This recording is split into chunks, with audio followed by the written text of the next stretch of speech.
या तालुक्याचे लोकप्रिय आमदार आणि या शेतकरी समृद्धी मंडळाचे अध्यक्ष आदरणीय डॉक्टर गिरीश लांडगे साहेब, दुसरे या मंडळाचे प्रमुख आदरणीय अशोकरावजी मांगे साहेब, कम्युनिस्ट पक्षाचे ज्येष्ठ नेते आणि राज्यभर आपल्या शेतकऱ्यांचं सातत्यानं आंदोलन करतायत, चर्चा करतायत ते आमचे मित्र डॉक्टर आदित्य नवले साहेब, काँग्रेस पक्षाचे ज्येष्ठ नेते आणि या मंडळाचे प्रमुख आदरणीय मधुकररावजी नवले, भारतीय कम्युनिस्ट पक्षाचे नेते आदरणीय शांतारामजी बावनकुळे, आरपीआयचे आमचे मित्र राज्याचे नेते आदरणीय विजय भाऊ, आपल्या जिल्हा परिषदचे माजी आरोग्य बांधकाम समितीचे सभापती आणि आपल्या मंडळाचे उमेदवार कैलासराव वानसोडे, या तालुक्यातले एक अतिशय विधितज्ञ विचारतज्ञ आदरणीय आमचे मित्र वसंतरावजी मनकर, काँग्रेस पक्षाचे ज्येष्ठ नेते आदरणीय सोनिया गांधी, सर्व पक्षाची सर्व प्रमुख मंडळी, खरं म्हणजे मला आभार मानायचे त्या का शेतकरी समृद्धी मंडळाचे सर्व उमेदवार जाहीर झाले आणि अनेक आमच्या चांगल्या कर्तबगार उमेदवारांना उमेदवार देऊ शकलो नाही, त्यांनी माघार घेतली आणि खरं म्हणजे त्यांचे मला मदत करून त्यांचे आभार मानले पाहिजे. ही सगळी प्रक्रिया होत असताना माझ्या गेली 10 वर्ष माझ्याबरोबर मी जे काम करते माझे संचालक मंडळ, हा कारखाना टिकवण्यासाठी त्यांचा फार मोठा वाटा त्या आमच्या संचालक मंडळाचा आहे. त्यामध्ये या कारखान्याचे माजी चेअरमन प्रकाशराव मालुंजकर, माजी व्हाईस चेअरमन गुलाबराव शेवाळे, बाळासाहेब तांबे असतील, अशा अनेक मंडळींनी गेली 15 दिवसापासून डॉक्टर मला सांगत होते गायकर साहेब तुम्हाला या निवडीमध्ये काही अडचणी येत असतात तर आम्ही सगळे माघारी घालत आहोत. खरं म्हणजे ह्या संचालक मंडळाची सगळीच मंडळी, माझी डायरेक्टर, अनेक माझी सगळी मित्रमंडळी सगळी ह्या निवडणुकीतून माघार घ्यायला तयार होती. गेली 2 वर्ष 2.5 वर्ष सातत्यानं खूप टीका आमच्या सगळ्यांवर झाली. हे चोरीचं राजकारण करतात, हे आमचं करतायत, तमकं करतायत. आताचे सुद्धा आपले काही उमेदवार आता जे प्रमुख आहेत समोरचे ते सुद्धा चोरीचा उल्लेख करतायत. या चोरीला तुम्ही मत देणार का? या चोरीच्या सर्व संचालकांनी गेली 10 वर्ष तुम्हाला अगदी मनापासून तुम्ही काहीच पाहिलं नाही तरी हा कारखाना ह्या तालुक्यातल्या आमच्या शेतकऱ्यांचा कारखाना म्हणून सगळ्यांची भागीदारी होती आणि म्हणून अशा सगळ्या मंडळींनी डॉक्टर साहेब माघार घेतली. खरं म्हणजे त्यांच्या मनाचा एवढा मोठेपणा, पण आम्ही सगळे कार्यकर्ते, मी सुद्धा मनापासून म्हणून होतो डॉक्टर आम्हाला काही वर राहायचं नाही.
शेतकरी संघटनेचे उभार होतो आणि आम्ही सगळी माणसं काँग्रेस पक्षामध्ये जरी होतो तरी ह्या चळवळीमध्ये सातत्याने भाग घेत होतो.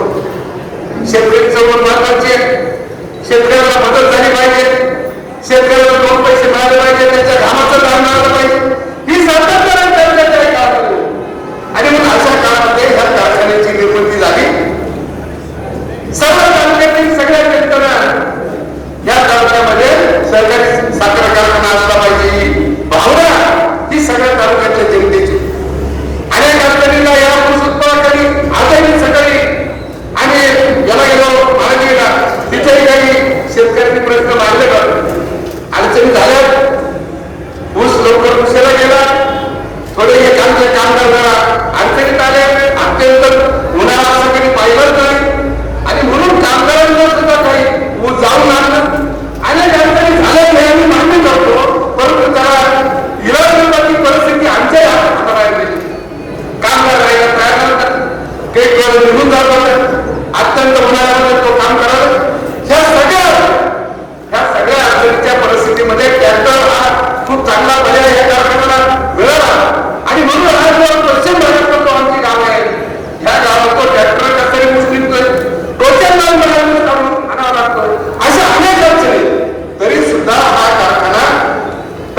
आणि हे सगळं सुरू होत असा आज अगस्ती कारखान्यातील ही सगळी कामं बंद आहे. आणि मग कोण चालू शकेल कारखाना? कोण मुंबईला फाटीचे पैसे देऊ शकेल? कोण या आमच्या राहिलेल्या यांच्या कामगारांचे कमिशन पैसा देऊ शकेल? ते पगार द्यायचे काय व्यवस्था समोरच्या मंडळी? आणि म्हणून सातत्याने गेली 10 वर्ष पूर्वीच्या पहिल्या उभारणीच्या काळामध्ये 6 वर्ष व्हाईस म्हणून संपर्क कमिटीचे फायदे होते त्यावेळेस 4-5 वर्ष मला त्याला काही अडचणी आल्या नाही. मध्ये 10 वर्षांनी त्या कारखान्यामध्ये नव्हतं आणि म्हणून तेव्हापासूनच्या अडचणी गेली 10 वर्ष सातत्याने आम्ही हात टिकवण्याचा प्रयत्न केलाय.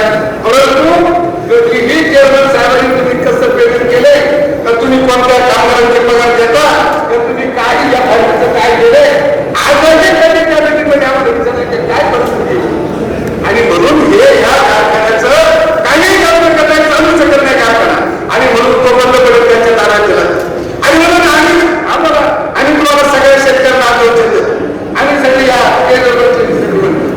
आमदारांच्या बरोबर काँग्रेस साहेबांच्या बरोबर त्यांचे जिल्हा सरकारचे आपले संचालक आहेत मधुभाऊ संचालक आहेत डॉक्टर बोलले बाकीचं जे काही आमच्या व्यवस्थापन त्याला मदत करते आणि म्हणून ही सगळी समाजवादी पक्षाची सगळे नेते म्हणजे आमच्या बरोबर राहतील आणि तिथे संचालक आहोत त्यांनी करल्या पण संचालक किती आपल्याबद्दल करतात किती दरबारी करतात पण आपल्या बँकेवर जरी कर्ज मिळालं तरी त्याच्यामध्ये भाजप नाही घालत. आम्हाला पतसंस्थेतून थोडा टिकू घ्यावाच लागेल आणि त्या पतसंस्थेचे सगळ्यात प्रमुख काय कारखान्याला कर्ज पतसंस्थेने घर बिघडलंय या तालुक्यातल्या शिक्षण संस्थेला पैसे पतसंस्थेने बिघडलं काय वाईट झालं. या दूध सरकारला कोट्यावधी रुपये दुधासाठी गाई घेण्यासाठी पैसे या पतसंस्थेने दिले आणि त्याला म्हणजे झालेले आहे फक्त दूध संघ आणि हे सगळं सहकारी संस्थांना त्या पतसंस्थेने मदत केली त्याशिवाय हे चालू शकणार नाही. आणि म्हणून ही चालवण्याची ताकद त्यांच्यामध्ये नाहीये. दरवर्षी आमचं राज्य आलं आमचं सरकार काही कारखान्याला सहकारीमध्ये पुरी मदत करू शकत नाही. शेवटी सहकारी संस्था कारखाने बँक या बँकेकडून ही मदत घ्यावी लागली आणि म्हणून आम्ही 3 संचालक तुम्हाला जाहीर सांगतो कौतुक काय त्याच्याबद्दल टीका करायची. या बँकेचं नेतृत्व जे करतायत 9,000 कोटीच्या ठेवी आपल्याच ठेवी 1,000 कोटी ठेवी आपल्याला तालुक्यात प्रत्येक तालुक्यातल्या 1,000 कोटीच्या ठेवी आणि म्हणून एक सक्षम बँकेचं सरकारी बँक या कारखान्याला पर्याय आणि ती बँक काँग्रेस राष्ट्रवादी यांच्या सगळ्या आघाडीच्या ताब्यामध्ये ती बँक आहे. अजितदादा पवार साहेब बाळासाहेब थोरात त्या बँकेचं नेतृत्व करतायत. आमच्या दोन्ही तिन्ही पक्षाचे त्याच्यामध्ये सुरुवाती संचालक म्हणून पण आम्ही बरोबर नाही त्यांना अडचणीला असेल त्याचं कसं उत्तर करायचं काय बरं अडचणी त्याला काय मदत करता येईल ही गरज जिल्हा सहकारी बँकेकडून आणि तो कारखाना चालू कारखाना बंद करू देणार नाही एवढं चालू फक्त या निमित्तानं तुम्हाला द्यायचं. आज बरोबर होईल जर या मंडळींच्या कार्यामध्ये समोरच्या भावना मानवाचा प्रत्येक भावनेच्या याच्यावर राजकारण करायचं माझी शेवटची निवडणूक आहे मला कारखान्यात शेवटची अरे तुम्हाला शेवटच्या अडचणी आली तर उभं राहतो अडचणी घ्या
आपल्या पट्ट्यामध्ये आहे आणि म्हणून हे सारखेपणाने विचार करतील.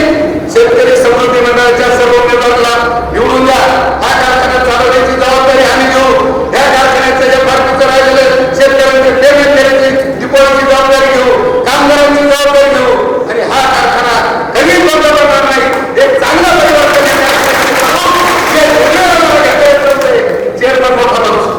अरे 20-25 वर्षे मंत्री राहिला त्यामुळे कोणी बोलत नव्हतं, घाबरून लोक बोलल्यानंतर.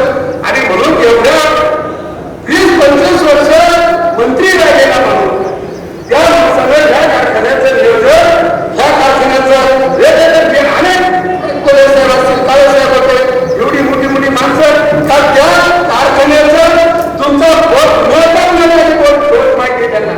काय करायचं, काय केलं पाहिजे, किती इंची दिला पाहिजे, काय वाईट काय केलं पाहिजे, कशी द्यायची साखर वाढली. आणि म्हणून चांगल्या त्याचं नियोजनच नाही. वेगवेगळे चाललाय का असं खरं म्हणजे हा कारखाना चाललाय काही त्याच्याकडे दूरदृष्टीने पाहिजे नाही. आणि म्हणून आपल्या सगळ्यांना त्या शेतकरी समृद्धी मंडळाचे सगळे 7-8 पक्ष त्यांनी सगळे प्रमुख मंडळी यांच्या नेतृत्वाखाली अतिशय शिस्तीनं हा अगस्ती सहकारी साखर कारखाना आपल्याला चालवायचा आहे, तो टिपायचा आहे. आणि त्यासाठी शेतकरी समृद्धी मंडळाच्या सर्व उमेदवारांना गपशिया याच्यावर आपण शिक्का मारा, प्रचंड मताने विजय करा. जे काही नारायण मंडळी झालेले त्याला मी शब्द देतो